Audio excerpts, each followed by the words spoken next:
ಭಾರತ ದಾಳಿಗೆ ಪಾಕಿಸ್ತಾನ ಬೆಚ್ಚು ಬಿದ್ದಿದೆ. ಇದು ಸಂಬಂಧಪಟ್ಟಂತೆ ಬ್ರೇಕಿಂಗ್ ನ್ಯೂಸ್ ಬರ್ತಿದೆ.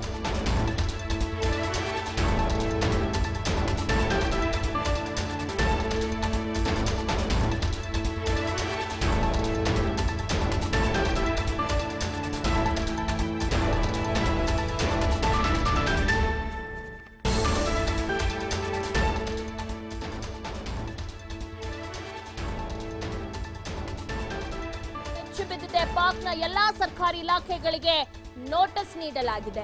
ಪಾಕಿಸ್ತಾನ ಅಗ್ನಿಶಾಮಕ ಸಿಬ್ಬಂದಿ ನೀರು ಪೂರೈಕೆ ಎಲ್ಲಾ ನಗರ ಪಾಲಿಕೆಗಳಿಗೆ ನೋಟಿಸ್ ಜಾರಿ ಮಾಡಲಾಗಿದೆ.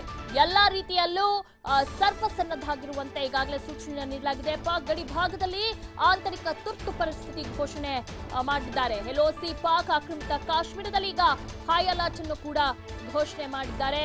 ಒಟ್ಟಾರೆ ಪಾಕಿಸ್ತಾನಕ್ಕೆ ಒಂದ್ ರೀತಿ ಭಾರತ ದಾಳಿಗೆ ಬೆಚ್ಚು ಬಿದ್ದಿದೆ ಅಂತಾನೆ ಹೇಳ್ಬೇಕು. ಆರ್ಥಿಕವಾಗಿ ಕೂಡ ಪಾಕಿಸ್ತಾನಕ್ಕೆ ಒಂದು ದೊಡ್ಡ ಪೆಟ್ಟು ಬಿದ್ದಿದೆ. ಈಗಾಗಲೇ ಯಾವ ರಾಷ್ಟ್ರಗಳು ಕೂಡ ಅದಕ್ಕೆ ಬೆಂಬಲವಾಗಿ ನಿಂತಿಲ್ಲ. ಉಗ್ರರ ಪಟ್ಟಿ ಕಪ್ಪು ಪಟ್ಟಿಗೆ ಸೇರಿಸಬೇಕು ಅಂತ ಬೇರೆ ರಾಷ್ಟ್ರಗಳು ಈಗಾಗಲೇ ಮನವಿಯನ್ನ ಸಲ್ಲಿಸಿದ್ದಾರೆ. ಇದರ ಜೊತೆಗೆ ಪಾಕಿಸ್ತಾನಕ್ಕೆ ಎಲ್ಲಾ ಸರ್ಕಾರಿ ಇಲಾಖೆಗಳು ಕೂಡ ನೋಟಿಸ್ ಅನ್ನ ನೀಡಿದೆ.